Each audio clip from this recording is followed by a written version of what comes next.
אז קודם כל אני רוצה בהזדמנות הזאת באמת לברך על המכשיר הזה של השקיפות התקציבית. אנחנו בזכות המכשיר הזה אנחנו גילינו למשל שהחינוך הערבי והחרדי והחינוך המיוחד, שבחינוך המיוחד חייבים על פי חוק להיות מתוקצבים 100%, גילינו שהחינוך הערבי והחרדי מתוקצבים רבע מכלל ילדי ישראל. וזה מכשיר, זה כלי לשאילתות וזה כלי בסופו של דבר גם לתביעה משפטית. אז קודם כל אני רוצה להגיד תודה, בעיניי הכלי הוא מצוין, יכול להיות שיש בו נתונים חסרים, אבל הוא כלי ידידותי מאוד. אבל לא על זה באתי לדבר היום, אלא הזדהיתי מאוד עם קודמי שדיבר מקודם. אני בא מעיריית נהריה.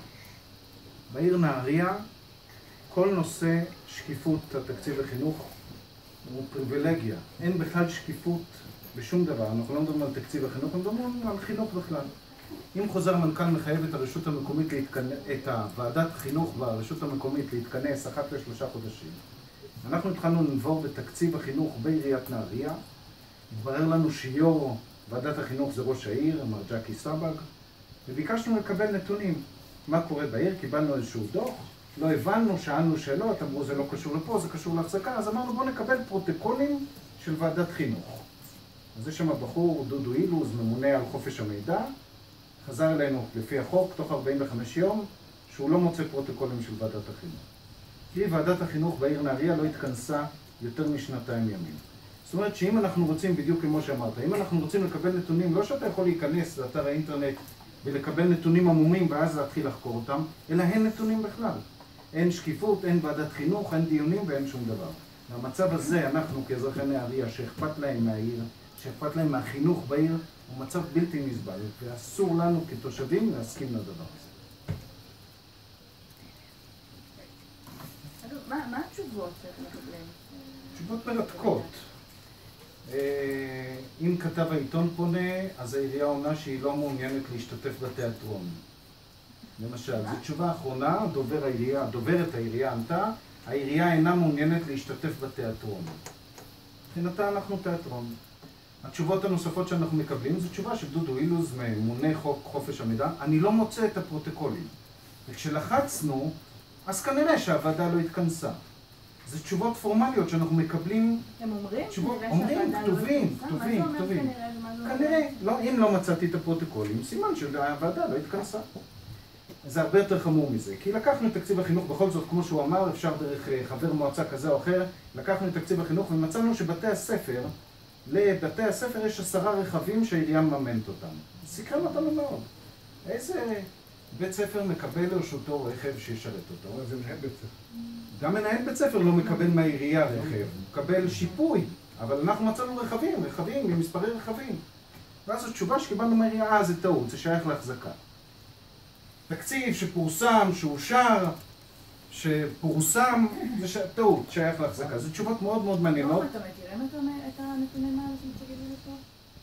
אתה יודע איפה זה נהריה? אני יודע איפה זה נהריה, אבל תסלחו לי, אני לא מכיר את התקציב של כל רשות ורשות ואת ההתנהלות. אני לא מדברת על התקציב, אני מדברת על הטענות שעולות כאן מצד כמה רשויות וגם ירושלים, פרטים שלא מוכנים להעביר להורים, ועדות שלא מתכנסות או כן מתכנסות, פרוטוקולים שנעלמו, הולכים לאיבוד איפשהו, משיחות שאולי מעולם לא התקיימו, ואולי כן, אבל אין שום דרך לדעת, ובעיקר התשובות האלה להורים מודאגים, שמנסים לקבל מידע ואומרים להם, אנחנו חפשו.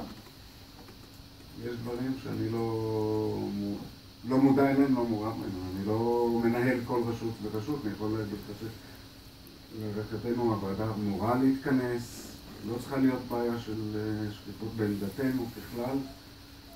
אני לא יכול לענות על משהו ספציפי שקורה באיזושהי רשות. יש פניות כאלה מהורים, אני מניחה שמה ששמענו כאן זה רק דוגמי. יש פניות כאלה מהורים שקיבלתם והם טופלו, ומאותו רגע התכנסו הוועדות, נכתבו פרוטוקולים, הוזמנו ההורים לוועדה. אני יושב בהרבה דיונים עם ניהול עצמי מול משרד החינוך, בעיקר בנושאים הכספיים, אבל גם בוועדות, אני פעם ראשונה שומע של הוועדות, אבל אני לא מלווה באופן שוטף בקטע הזה. אבל בקטע הזה, בניהול עצמי אני לא מלווה, אבל אני פעם ראשונה שומע את הבעיה הזו, ואני אברר את זה. אז אני מבקשת ממך היום לעשות את הבירורים שצריך. אני מבקשת לראות את כל המכתבים שהתקבלו מהורים וכל הפניות שהתקבלו מהורים מודאגים לגבי נושאים כאלה שקשורים בתקצוב וחינוך ברשויות המקומיות. קודם כל אני שמח לשמוע שזה סוג של כתובת. שהשלטון, אה? אני שמח לשמוע שהשלטון המקומי זה סוג של כתובת, כי אנחנו עומדים נבוכים, אנחנו כל הפעילים בעיר נהריה, אנחנו מתכנסים פעם בשבועיים. אני רוצה להבהיר, אנחנו לא רגולטור של הרשויות, ואנחנו לא יכולים להגיד שום דבר לרשות מה לעשות ומה לא לעשות. אמפתיה יהיה לי. אמפתיה תהיה לך, זה ברור. אין לנו שום סמכות חוקית לעשות שום דבר, אנחנו עמותה וולונטרית. אנחנו פשוט באמת אזרחים שאכפת להם ורוצים לעשות ולא יודעים מה לעשות, ואנחנו מאוד מאוד שמחים שאם מתקיים הדיון הזה שלפחות אנחנו יכולים להשמיע את קולנו. אם לא נותנים לכם מידע, מי שהרגולטור היחידי שיכול לכפות או לבדוק את זה לעומק בצורה חוקית וכולי זה משרד הפנים. אתה צודק ואנחנו... אנחנו יכולים לנסות לעזור להם, ואנחנו משתדלים לעשות כשפונים אלינו בהרבה מאוד נושאים, אבל אין לנו שום יכולת רגולטורית על אף אחד. תודה, אבל כן יש לכם את המחויבות גם להפנות לתשומת ליבו של הרגולטור במקרה הזה, את הבעיות הקיימות.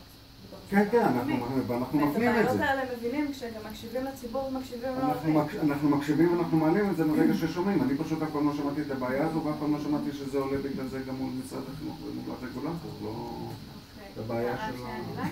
כן, אז אני גלעד מהצוות תחקירנים של סתיו שפיר, אבל אני מדבר פה רגע בכובע של מהנדס